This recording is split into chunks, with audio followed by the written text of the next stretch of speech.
Hi viewers, welcome to our channel. ప్రస్తుతం మనతో పాటు ప్రముఖ సోషల్ యాక్టివిస్ట్ కృష్ణ కుమార్ గారు ఉన్నారు. వారితో ఒకసారి మాట్లాడదాం. నమస్కారం మేడం. నమస్తే మేడం, నిన్న అల్లు అర్జున్ గారు అరెస్ట్ అవ్వడం, ఇవాళ మార్నింగ్ బెయిల్ మీద రిలీజ్ అవ్వడం, ఈ రెండింటి మధ్యన ఎన్ని నాటకీయ పరిణామాలు చోటు చేసుకున్నాయో మనందరికీ తెలిసిందే. సో ఆయనకు నిన్నే బెయిల్ వచ్చినా కూడా పోలీసులు అంటే ఇంకా రిలీజ్ చేయడానికి కొంత టైం తీసుకున్నారు. ఇవాళ మార్నింగ్ వరకు రిలీజ్ చేయాలని చెప్పేసి దీని వెనుక కుట్ర కోణం ఉందని చెప్పేసి లాయర్లు కూడా మాట్లాడుతున్నారు. అటువైపున రేవంత్ రెడ్డి గారు ఏమో ఢిల్లీలో ప్రెస్ మీట్ పెట్టారు. ఆయన ఏమన్నా యుద్ధానికి వెళ్ళే సైనికుడు కాదు, జస్ట్ ఒక బిజినెస్ మ్యాను, అతను వెళ్ళి థియేటర్ దగ్గర చేతులు ఊపుకుంటూ వెళ్ళి చూడడం వల్లే కదా ఇదంతా జరిగిందని చెప్పేసి ఆయన మాట్లాడడం.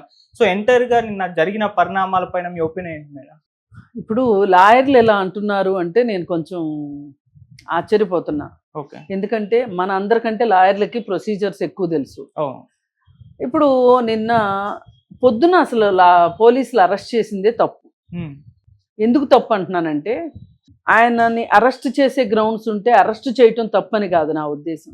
నిన్ననే హైకోర్టులో ఆర్గ్యుమెంట్స్ ఉన్నాయి క్వాష్ పిటిషన్ మీద. ఇప్పుడు క్వాష్ పిటిషన్ అవ్వలేదు అనుకోండి, అప్పుడు మీరు క్వాష్ అవ్వకపోతే అర్థం ఏంటి? కేసు ఉన్నట్టు. అలాంటప్పుడు మీరు చేయాల్సింది ఏంటి? అప్పుడు మీరు అరెస్ట్ చేస్తే అర్థం ఉంది. కానీ ఓ పక్కన దాని ప్రొసీజర్ అదే, మీ ప్రొసీజర్ మీదే అన్నట్లు, ఏదో కొంపలు అంటుకుపోతున్నట్లు, నిన్న మనం అనుకున్నట్లు దావూద్ ఇబ్రహీంనో కసబ్ను అరెస్ట్ చేసినట్టు పొద్దున్నే ఇంటికి వెళ్ళిపోయి బెడ్రూమ్లోకి వెళ్ళిపోయి బాత్రూంలోకి వెళ్ళిపోయి ఉన్న పళంగా తీసుకుని రావటం వెనక కుట్రకోణం ఉంది అన్నగాని పోలీసులు అత్యుత్సాహం ఉంది. ఎందుకంటే అసలు చేయాల్సినప్పుడు చేయలా డ్యూటీ.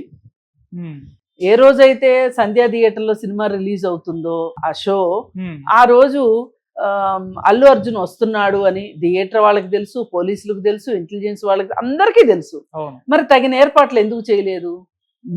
మీ వైఫల్యాన్ని కప్పిపుచ్చుకోవటానికి నిన్న మనం అనుకున్నాం కదా, ప్రభుత్వాన్ని, ఇంటెలిజెన్స్ది, పోలీసులది, అసలు రాత్రిపూట షో వేసుకుంటామని అడిగిన వేళది. అసలు వాళ్ళు అడుగుతారు, వాళ్ళ ఆశకి ఎన్నో అడుగుతారు, మీరు ఇచ్చేస్తారా? ఇంతమంది తప్పుండగా అల్లు అర్జున్ పైన ఈ ఎఫ్ఐఆర్ అవ్వడమే కరెక్ట్ కాదు నన్ను అడిగితే. ఎందుకంటే అతను చెప్పే వచ్చాడు. మీరేమన్నా రావద్దని చెప్పారా?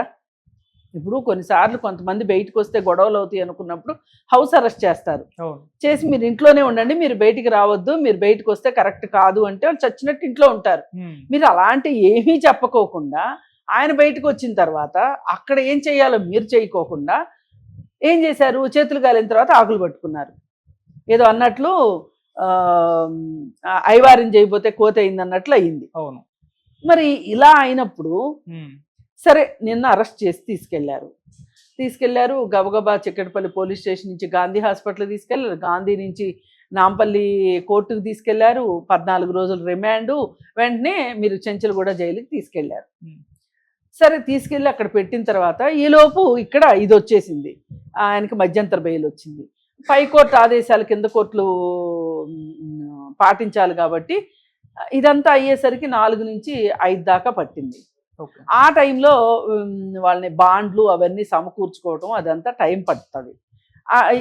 పర్టికులర్ టైం లోపలే అక్కడికి తీసుకెళ్ళకపోతే అవన్నీ చూపించి ఆర్డర్ తీసుకొని జైలుకి వెళ్తే తప్పితే జైల్లో రిలీజ్ చేయరు. ఇవన్నీ ఏంటి ప్రొసీజర్స్ ప్రకారం ఉంటాయి. ఇప్పుడు చాలా మంది ఇవాళ బెయిల్ వచ్చి కూడా రిలీజ్ కారు.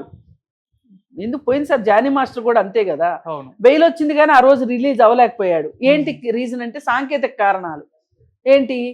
ఈ టైం లోపల వాళ్ళు చెప్పిన షూరిటీల్ని, బాండ్లు అవన్నీ రెడీ చేసి పర్టికులర్ టైం లోపల జైలు దగ్గరికి వెళ్ళాలి. చీకటి పడ్డాక ఖైదీల్ని విడిచిపెట్టరు. ఇవి రూల్స్. ఇవన్నీ లాయర్లకు కూడా తెలుసు. కానీ తెలా పాపం తలా పీడికిడు అన్నట్లు అందరూ కూడా ఈ మీడియా కావచ్చు, లాయర్లు కావచ్చు, అత్యుత్సాహంతో ఏదో ఒకటి ఒక మసాలాని జనాల మీదకి వదులుతున్నారు.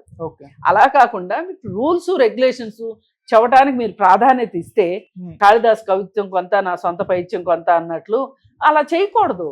బాధ్యత గల మనుషులు మనం ఎవరన్నా మాట్లాడేటప్పుడు బాధ్యతగా మాట్లాడాలి. అనవసరమైన సంకేతాలు వెళ్తాయి సమాజంలోకి. సరే ఏది ఏమైనా ఇవాళ సాఫీగా మాట్లాడే వాళ్ళకన్నా కాస్త గ్యాస్ లైటింగ్ చేసే వాళ్ళ ఏ రోజులు అన్నట్లుగా ఉంది వ్యవహారం. సరే ఇంకా అదంతా అయిపోయిన తర్వాత ఇంకా పోతే రేవంత్ రెడ్డి గారి కామెంట్స్ మీరు అడిగారు. రేవంత్ రెడ్డి గారు ఏమన్నారు, అరెస్ట్ గురించి ఇంతలా ఆలోచించడం ఏంటి, ఇంతలా ప్రెస్ అడిగితే చెప్పాడు ఆయన. దాని గురించి ఇంతలా ఎందుకు మాట్లాడాలి? ఆయన ఏమన్నా దేశం కోసం చేసే సరిహద్దులో పోరాడే సైనికుడా, లేకపోతే సమాజం కోసం పాటుపడే వ్యక్తి అనే ఉద్దేశంతో మరి ఆయన నటుడు, వ్యాపారం చేస్తున్నారు. వాళ్ళు సినిమాలో యాక్ట్ చేస్తారు, డబ్బులు తీసుకుంటారు, లాభాలు వస్తాయి, అంతే. అలాగే ఇప్పుడు ఒక రియల్ ఎస్టేట్ వ్యాపారం ఉంటాడు, పొలం తీసుకుంటాడు, ప్లాట్లు వేస్తాడు, అమ్ముతాడు, లాభాలు తీసుకుంటాడు, అది వాళ్ళ వ్యాపారం. ఓకే, దాని గురించి మనం మాట్లాడుకోవడం ఏంటి? పైగా ఇంకోటి, ఈ షోలు వీటి వల్ల ఈ డబ్బులు ఏమన్నా ఒక్కొక్కసారి ఏం చేస్తారంటే సినిమా వాళ్ళు టికెట్లు అమ్ముకోండి మీరు అని ఎవరన్నా ఏదైనా చారిటీ వాళ్ళకి బెనిఫిట్ షో కింద ఇస్తారు. ఇచ్చి టికెట్లు ఆ వచ్చిన డబ్బంతా వాళ్ళనే తీసుకోమంటారు. అలాంటి కార్యక్రమం ఇదేమన్నా కాదు కదా. పైగా అల్లు అర్జున్ అరెస్ట్ చేయటం కరెక్ట్ కాదు అని చెప్పి రేవంత్ రెడ్డి గారు ఎలా మాట్లాడతాడు? ఎవరు మాట్లాడతారు దాన్ని? కోర్టు చెప్పాలి. రేవంత్ రెడ్డి గారు ఎట్లా చెప్తాడు? చట్టం తన పని తాను చూసుకుంటుందని మాత్రమే చెప్పగలడు. చట్టం అంటే ఎవరు ఇక్కడ? కోర్టు చెప్పింది కదా. అసలు మనకి అయిన దానికి కాని దానికి తప్పు పట్టటాలు ఎక్కువైపోయినాయి.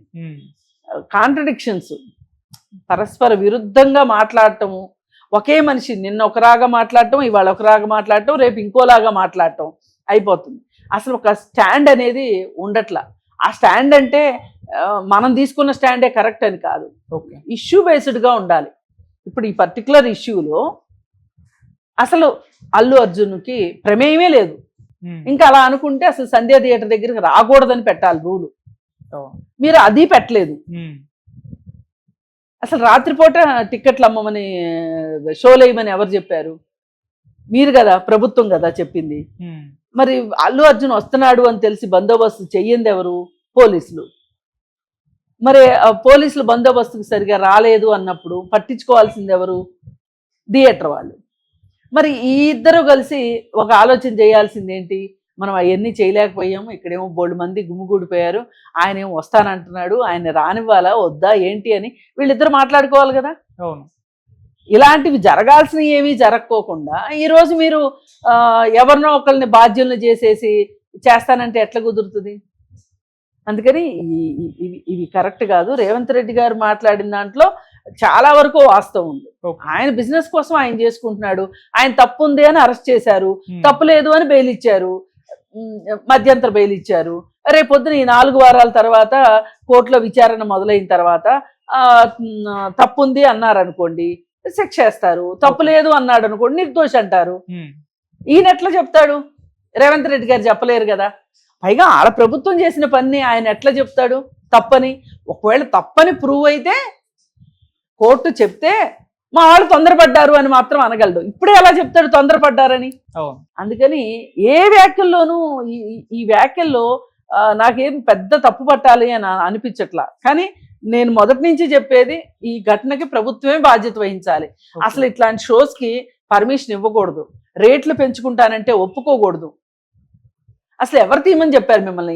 ఈ హై బడ్జెట్ సినిమాలు ఎందుకు తీయాలి? మీరు మంచి సినిమాలు ఎందుకు తీయట్లేదు? మీరు అసలు 3 సంవత్సరాలు 2 సంవత్సరాలు సాగదీసుకుంటా జీడిపాకం లాగా బడ్జెట్ని పెంచేసుకుంటా మళ్ళీనేమో మీరు చేసిన తప్పుకి టికెట్ పెంచుకుంటామని అడగటం ఏంటి? ఈ ప్రభుత్వాలు సిగ్గు లేకుండా ఇవ్వడం ఏంటి? అసలు మీకు కాబట్టిన వాళ్ళు ఎవరు ప్రభుత్వాలకి? ప్రజలా లేకపోతే సినిమా వ్యాపారస్తులా? మరి ఇప్పుడు ఇందాకే కదా రేవంత్ రెడ్డి గారు అన్న మాట, వాళ్ళు వ్యాపారమే కదా చేసుకుంటున్నారు. మరి వ్యాపారం చేసుకునే వాళ్ళకి మీరు అంత రాయితీలు ఇవ్వాల్సిన అవసరం ఏముంది? టికెట్ రేట్ పెంచాల్సిన అవసరం ఏముందండి?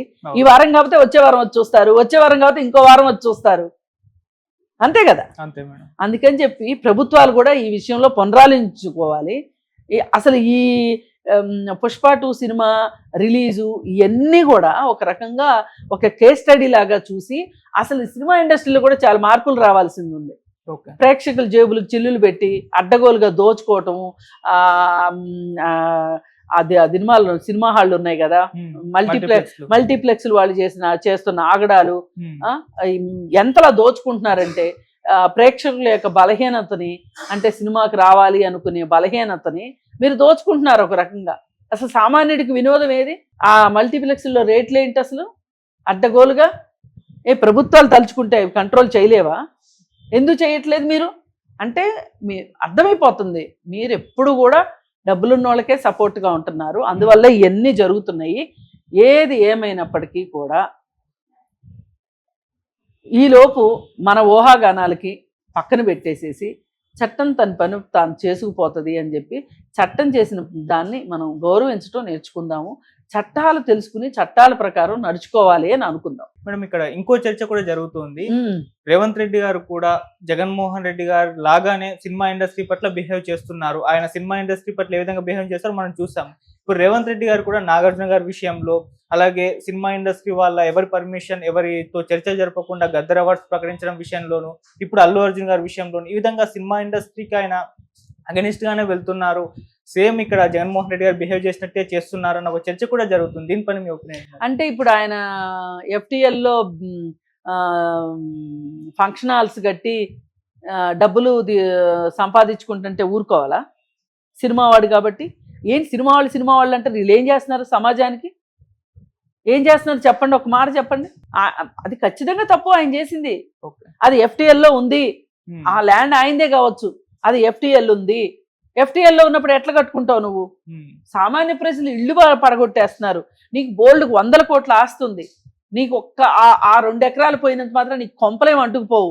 కానీ 2 బెడ్రూమ్ హౌస్ లోన్లు పెట్టుకొని అష్టకష్టాలు పడి తిని తినక ప్లాట్లు కొనుక్కొని దాంట్లో చిన్న చిన్న ఇళ్ళు వేసుకుని, లేదంటే అపార్ట్మెంట్లు కొనుక్కొని EMIల మీద నానా కష్టాలు పడి కొనుక్కున్న కస్టమర్లు ఇళ్ళే కూల కొడితే దిక్కు దివాణం లేదు. నీకేమైందయ్యా నాగార్జున? నాకు అర్థం కాదు. ఇన్నాళ్ళు దాని మీద బట్టి సంపాదించుకున్నావు. అసలు నీకు యువతల మంచి ల్యాండ్ అని తెలుసు, అది FTL ల్యాండ్ అని తెలుసు, అక్రమ కట్టడం అని నీకు తెలియబట్టే కదా నువ్వు ఆ కట్టడం రెగ్యులరైజేషన్కి వెళ్ళావు. అసలు అక్కడ కట్టడానికి నీకు పర్మిషన్ వచ్చేటట్లయితే నువ్వు అక్రమ కట్టడం ఎందుకు కడతావు? సక్రమ కట్టడమే కట్టేవాడివి కదా, నీకు పర్మిషన్ రాదని తెలుసు, నీకు అన్నీ తెలుసు. ఇంకా నాగార్జునకి చేసిన అన్యాయం ఏంటి? ఏమీ లేదు. ఆ విషయంలో కక్ష సాధింపు అనటానికి లేదు. ఇంకేంటండి మీ బాధ? కొండా సురేఖ గారి వ్యాఖ్యలు, పరువు నష్టం దావేయడం, అలా కోర్టు వరకు లాగడం కూడా ఇష్యూ. ఎవరు లాగారు కోర్టు వరకు? KTR లాగాడు, నాగార్జున లాగాడు. మరి దానికి రేవంత్ రెడ్డి ఏం చేస్తారు? రేవంత్ రెడ్డి ఏమన్నా చెవిలో చెప్పాడా ఇట్లా మాట్లాడమ్మా అని? అనలేదు.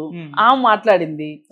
ఆమె పైన TRS వాళ్ళు చేసిన దుష్ప్రచారానికి ఆమె స్పందించి ఆ విధంగా మాట్లాడింది.